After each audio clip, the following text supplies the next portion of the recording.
শীতকাল অ্যাজমা রোগীদের জন্য বেশ কষ্টকর একটি সময়। বছরের অন্যান্য সময়ের থেকে এই সময়টায় অ্যাজমা রোগীদের একটু বেশি সাবধানে চলতে হয়। সারা বিশ্বের প্রায় 15 কোটিরও বেশি মানুষ অ্যাজমাতে আক্রান্ত হন। বাংলাদেশে প্রতি বছর 50,000 লোক এই রোগে আক্রান্ত হয়। শীতে অ্যাজমা বেড়ে যাওয়ার প্রধান কারণগুলো হলো এই সময়ে ঠান্ডা, জ্বর, শুষ্ক বাতাস যা শ্বাসতন্ত্র সংকুচিত করে, শীতে বেড়ে যাওয়া ধুলা, বালু ও ধোঁয়ার পরিমাণ, কুয়াশা ও বদ্ধ ঘুমট পরিবেশ ইত্যাদি।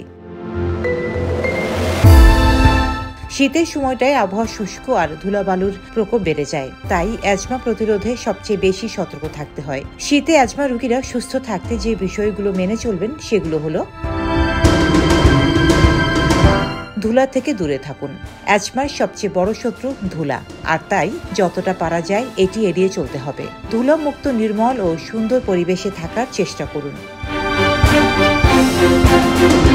ধূমপান ছেড়ে দিন। শুধু অ্যাজমা নয়, শীতকালীন অন্যান্য সমস্যার থেকেও দূরে থাকতে পারবেন যদি ধূমপানের অভ্যাস এড়াতে পারেন।